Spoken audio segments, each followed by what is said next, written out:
I woke to the steady rhythm of machines, their beeps soft but insistent, like a reminder that I was still tethered to a world I didn't fully understand. My vision was foggy, my mouth dry from anesthesia.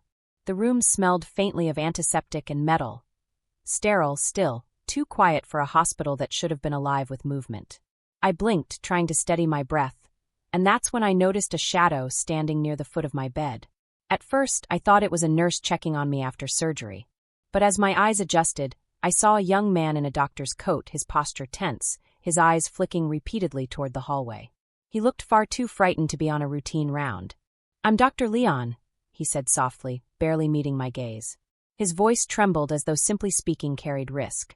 "You don't know me, but please don't panic." His words tightened something inside my chest. I didn't know him, and he didn't know me anything. Yet the fear radiating from him made my pulse throb with sudden unease. He stepped closer, glancing over his shoulder before slipping a folded piece of paper into my hand. His fingers were cold, his touch fleeting. "Read it, and whatever you do, trust it," he whispered. The urgency in his voice cut through the haze clouding my mind. By the time I looked up, he was already backing toward the door, his breath quick, his eyes alert, as though expecting someone to burst in at any moment. "Wait," I croaked, but he shook his head sharply. "I can't stay. Just be careful."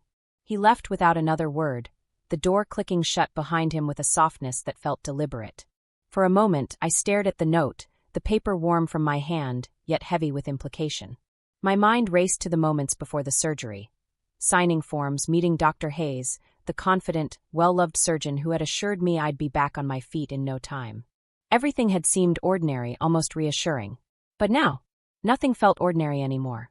I unfolded the note, expecting post-op instructions or a reminder about medication. Instead, 5 words carved a cold, jagged line down my spine. "Leave the hospital and run." The message was too stark to misinterpret, too desperate to dismiss.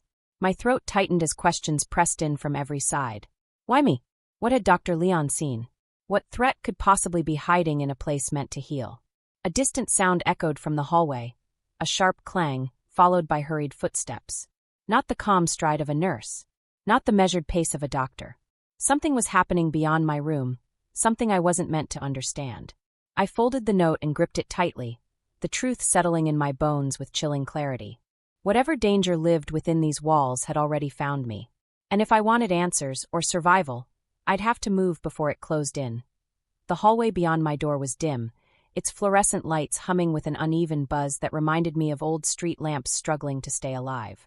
I clutched the note in my hand, its message echoing through every corner of my mind. The more I replayed Dr. Leon's terrified expression, the more certain I became. Whatever threatened me wasn't imagined. It was close, deliberate, and watching. As I steadied myself, the antiseptic scent of the hospital thickened in the air, almost suffocating. My legs trembled beneath me, still weak from anesthesia, but I forced myself to stand. I needed clarity, and there was only one person I trusted to help me find it. Daniel. My nephew had always been the anchor in my life, the one whose intuition bordered on uncanny. A journalist who spent his days exposing corruption, and his nights piecing together stories others were too afraid to touch. If anyone could make sense of this, it was him. I reached for the phone on the bedside table, but my hand froze midair. Voices drifted down the corridor, low, tense, unmistakably urgent. "Check on room 214, one voice said. "Dr. Hayes wants her monitored closely." The mention of my surgeon sent a cold ripple down my spine. Dr. Hayes had seemed so confident earlier, so assured in his approach. But now his name felt laced with something darker, something the note hinted at but didn't explain. A second voice responded, quieter but equally firm. He said no mistakes tonight. The words tightened like a vice around my lungs. Whatever was happening, I was at the center of it. I eased the phone from its cradle and dialed Daniel, praying he would answer quickly. He picked up on the second ring, his voice groggy but alert. "Aunt Maggie? Everything okay?" "No," I whispered, glancing toward the door. "I need you to listen carefully. Something's wrong." I relayed the essentials, Dr. Leon, the note, the voices outside. Daniel didn't interrupt. He never did when he sensed the truth beneath my words. "Stay put," he said firmly. "I'm coming now." His certainty steadied me, even as footsteps approached my room again. I hung up and slipped back into the hospital bed, pulling the blanket over my legs, hoping I looked convincingly drowsy. The door opened slowly. A nurse stepped inside, her expression unreadable. She checked the machines beside my bed, her movements smooth, practiced.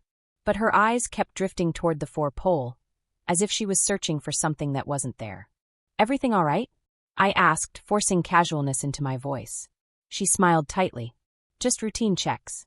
But her hands trembled slightly, the same way Dr. Leon's had, and for a moment our eyes locked. Something flickered in hers, fear, recognition, maybe even guilt. She adjusted the blanket at my feet, then leaned closer, her voice barely above a breath. "Be careful," she murmured. Then she slipped out of the room, leaving the truth suspended in the silence she left behind. And I understood one thing clearly. Dr. Leon wasn't the only person here who knew I was in danger. By the time Daniel arrived, the hospital had grown quieter, the night shift taking on an eerie, hollow rhythm. I met him in the parking lot, my hospital gown hidden beneath my coat, my hands still trembling from the fear that refused to leave. He scanned my face quickly, eyes sharp, already calculating, already thinking ahead. "Tell me everything," he said without preamble, guiding me to a corner where no one could overhear. "Start from the beginning, and leave nothing out." I recounted Dr. Leon, the note, the voices in the hallway, and the nurse's warning. Daniel listened intently, jotting notes in a small leather notebook he always carried. Every detail mattered. Every nuance could be a thread leading to the truth. The more I spoke, the more his expression darkened. It wasn't shock, it was recognition. He knew the signs of a system corrupted from the inside. "This isn't just a scare, Aunt Maggie," he said finally, his voice tight. "These people, whoever they are, they're organized. And Leon, he risked everything for you. If he disappeared after warning you, it's not by accident." I swallowed hard, the memory of the young doctor's wide, fearful eyes pressing on my chest. "But why me?" I asked. "I'm just one patient. Why warn me?" "Because you saw something they didn't want anyone to notice," Daniel said. "Maybe nothing yet, but that's enough. That's all it takes to become a target." The thought twisted in my stomach. One patient could vanish, be written off as a surgical complication, a statistic in a system that no one questioned. But to survive, I had to act, and I had to act now. We returned to my apartment, where I felt safer but not safe. Daniel's presence was grounding, a lifeline, yet he too was tense, constantly checking his phone, scanning news alerts, his instincts sharpening with every passing minute. I watched him, marveling at his focus. He had a way of seeing the story beneath the story, the hidden patterns that escaped ordinary eyes. That night we plotted. I had to move carefully, gather evidence without alerting anyone at the hospital. Daniel promised to dig into hospital records, patient files, and any whispers of irregularities. We worked in silence for hours, the faint hum of the city outside mirroring our nervous energy. Every shadow outside the window, every sudden knock or rustle of the curtains set my heart racing. Then came the first breakthrough. Daniel's phone lit up with a secure message from an anonymous tipster, someone inside the hospital. A single line. "You're right. Leon was trying to stop them. Be careful." I read it over and over, each word sinking like a stone in my chest. The network was larger than I imagined, the danger more immediate. I looked at Daniel, my voice barely a whisper. "This isn't just about survival anymore, is it?" "No," he said, eyes fixed on the city beyond our window. "It's about stopping them before they take another life." The weight of his words settled heavily between us. Fear, determination, and urgency collided, leaving no room for doubt. I realized then that escaping the hospital was only the beginning. The real battle, uncovering the truth, had only just begun. And I knew in that moment that whatever came next, nothing would ever be the same. Over the next week, Daniel and I plunged into the underbelly of the hospital's secrets. He worked tirelessly, calling contacts, cross-referencing patient records, and tracking irregularities. Every file we examined, every name that didn't align, felt like another stitch in a tapestry of horror I never wanted to see. The deeper we dug, the more I realized that Dr. Leon had been the only shield between me and something monstrous. Then came the call that changed everything. "Margaret," Daniel said, his voice tight. "You need to see this. Now." He handed me a video clip sent anonymously. My own ward, filmed in the dead of night. Dr. Hayes and another man manipulating charts, preparing patients who would never wake. Machines were silenced, monitors manipulated, and in the shadows, nurses moved with unnatural precision. I felt bile rise in my throat. My own bed appeared empty, a silent warning of what might have been. This is real," I whispered, gripping Daniel's arm. "Dr. Leon, he tried to save me." Daniel nodded grimly. He knew what they were capable of. That's why he warned you. That's why he disappeared. The reality hit me fully for the first time. My survival hadn't been luck. It had been the result of someone else's courage. Someone who had risked everything in a world that rewarded silence. We continued our investigation, guided by Leon's notes, which had been smuggled to Daniel through a trusted colleague. Every page documented a chilling pattern. Unexplained deaths, falsified charts, and whispered threats to staff who might speak out. And always Dr. Leon's meticulous record-keeping. His attempt to expose the truth before it was too late. It became clear he hadn't just warned me. He had been trying to stop the killings from within. And the system had swallowed him. Then, one evening, we discovered the final piece of the puzzle. A hospital cleaning crew had found a hidden locker, abandoned but still containing a small, blood-stained notebook.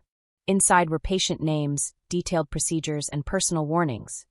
Everything Leon had feared would be destroyed. And at the very end, a note addressed to me. If she survives, maybe someone will finally listen. Tears blurred my vision. He hadn't survived to see justice, but he had ensured I had a chance. Every step I had taken, every secret I had uncovered, was a product of his courage. The next days blurred into testimony, interviews, and news coverage. Investigators swooped in, arresting those responsible, shutting down the operation that had haunted my hospital ward. I stood behind closed doors, giving statements, reading aloud the horrors Leon had recorded. Each word felt like honoring him, like bringing light to the darkness he had fought against alone. And as the arrests mounted and Dr. Hayes's reputation crumbled, a quiet ache settled inside me, a mix of sorrow and gratitude.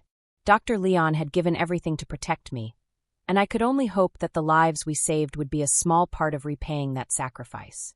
Even as the hospital fell silent in the aftermath, I knew the journey wasn't over.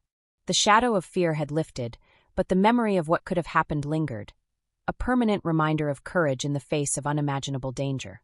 Weeks after the arrests, I found myself standing at the edge of a quiet cemetery, the late afternoon sun casting long, solemn shadows across the gravestones. Dr. Leon's small marker was simple. White stone, carefully engraved, yet it radiated a weight that no decoration could capture. I traced the letters with my fingers, feeling the tremor of memories and gratitude ripple through me. He had given everything, his courage, his life, so that I could survive. I had escaped the hospital, yes, but the cost was his presence in a world that had ignored the truth. For the first time, the enormity of his sacrifice hit me fully, a mixture of sorrow and reverence that made my chest ache. I knelt beside the grave and placed a single white lily on the soil, its delicate petals trembling in the breeze. "Thank you," I whispered, my voice breaking. "I don't know how to repay you, but I promise your courage will not be forgotten." I thought about the young doctor's trembling hands, the fear in his eyes when he slipped me that note, and the immense risk he had undertaken to protect a stranger. In a world where power and silence often overshadowed justice, he had chosen integrity, even knowing it might cost him everything. The memory of that night, the hallway, the note, the footsteps, it all returned vividly, yet with a clarity I hadn't felt before. Survival wasn't just about leaving the hospital alive. It was about listening, acting, and ensuring that the truth was never buried. Dr. Leon had entrusted me with that responsibility, and I carried it forward in every decision I made thereafter. Daniel's presence had been my anchor, his relentless pursuit of truth complementing Leon's silent bravery. Together, we had uncovered the hospital's darkest secrets, stopping a network that had claimed lives without remorse. Yet even with justice served, I understood that some wounds lingered, ones that couldn't be healed by arrests or headlines. The echo of fear, the knowledge of what could have happened, would remain with me forever. As I rose to leave, I lingered for a moment, inhaling the cool air, letting the wind carry away some of the weight. I imagined Leon's voice, calm but resolute, reminding me that courage often comes quietly, in small acts that ripple outward in ways unseen. I realized that while his life had ended, the impact of his actions stretched far beyond what he could have imagined, saving me, inspiring justice, and igniting the hope that even in darkness, someone would stand up. Walking away, I felt a sense of resolve. The night I survived had changed me irrevocably. I was no longer just Margaret, the quiet librarian, or the patient recovering from surgery. I was a witness, a bearer of truth, a guardian of the legacy Leon had left behind. And as the sun dipped below the horizon, I whispered one last time, "Your courage lives on. Because of you, I survived, and now, I will make sure no one else has to pay the price alone.